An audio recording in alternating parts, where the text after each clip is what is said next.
Hey guys, it's Irina here, and I wanted to give you a quick Facebook lesson about friend requesting and following people's pages, because I have gotten a ton of questions about this and what is the difference and what does it really mean for you.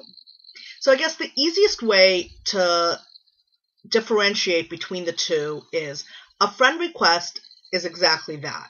It's we're friends and I am going to allow you to see everything that I post to my friends, and you are going to allow me to see everything that you post to your friends.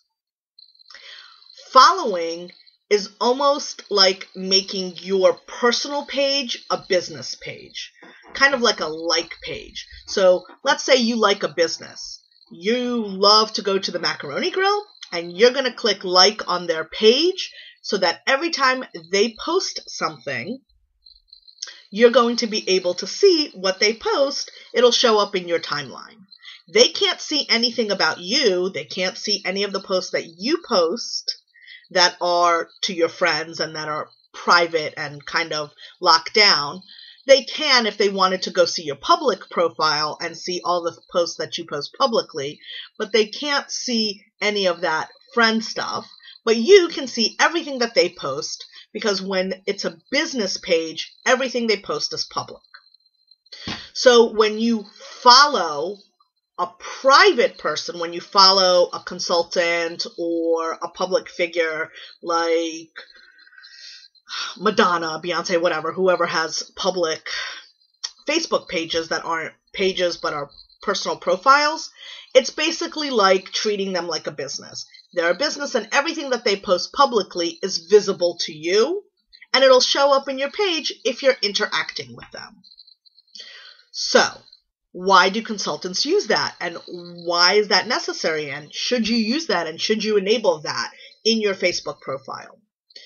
So, one of the things that I want to kind of point out for a lot of people who are not aware is that Facebook limits the number of friends that you have to 5,000 friends. Now, for some of you, that sounds so exorbitantly high. Like, I only have 1,000 friends or a couple of hundred friends. How does anybody have 5,000 friends? But imagine if you're doing 10, maybe 15 parties a month, and you're adding every single one of your clients as a friend onto Facebook. Let's say you've been doing this for a couple of years. You also have fellow consultants. You also have your friends, your family, the people you went to high school with, the people maybe you went to college with, trade school, your husband's friends. You're working your Facebook page as a business. You're really using Facebook to promote your business. And so you're accepting friend requests for people that you think that you might do business with often. Now, you go to a convention, you go to a training, and you meet all of these consultants, and you love them, and you think they're awesome and amazing, and so you all friend request each other. What happens if you've been in the business for a while and you're doing a lot of parties is that you find after a while, you're starting to creep up really close to that 5,000 mark. And then what do? You don't want to offend anybody, but you still want to use Facebook to promote your business. And the easiest way to do that is to make sure that you connect with your clients and potential clients and recruits on Facebook as friends, because you want to be able to see their information so that you can comment on it, so you can like it, so that they can keep you in your mind, so you can do the 5-5-5 that I talk about. But what do you do about the consultants that you love? They might not be in your downline, they might not be in your upline, they might not be people that you talk to on a regular basis, but you still love them. You see them at trainings, you want them to grow and to prosper, and you don't want to offend anybody. Unfortunately, it's 6 of one, 1/2 dozen of the other, because it comes a time in some consultants' Facebook lives that they are going to have to start defriending consultants that they don't see or talk to or communicate with regularly. It doesn't mean they don't love you. It doesn't mean that they don't respect you and want you to grow and succeed. It just means that they need to create space for their clients.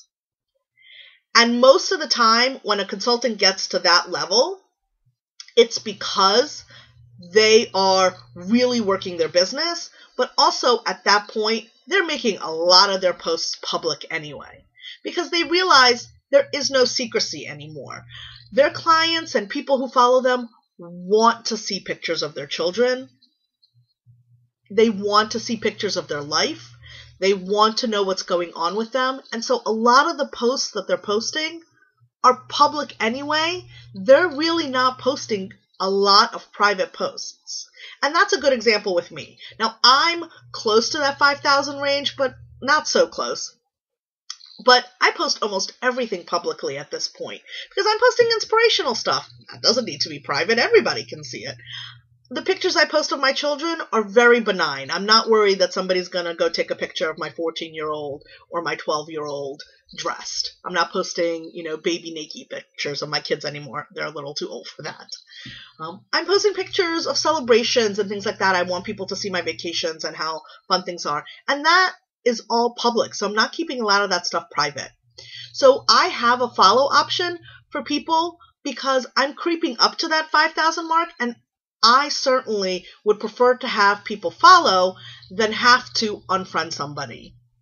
So, on that note, I just want to say, please remember that if you want to be friends with a fellow consultant and they have a follow option, and this fellow consultant is not in your upline and is not in your direct downline, you see them at trainings, at conventions, you watch their videos, you like them, they like you, they recognize you, but you're not really, really close friends. You're not calling each other on the phone. You're not texting each other. You're not boxing each other. You're not doing that kind of stuff. Consider following that person. Make it easy on them to be able to give you information, to be able to interact with you without having to feel guilty about saying, I really can't accept your friend request because I'm at 4,900 friends already, and every time I add a friend, I have to delete a friend. And I can tell you that some consultants have called me asking me, how do I do that? Oh my gosh, what's going on? I'm at 5,000 friends. I can't accept anybody else. What do I do? And the truth is, they can't do anything except delete somebody because those are Facebook rules for the time being. So consider following somebody. Consider having follow as an option on your profile. And consider making your posts more public regularly. Consider sharing that information with anybody. Not only does it help your algorithms because people who are not your friends can also see those posts, but it also helps promote your business. If you have any questions about that, please make sure that you comment below. I'll be happy to answer any of that. And happy Facebooking!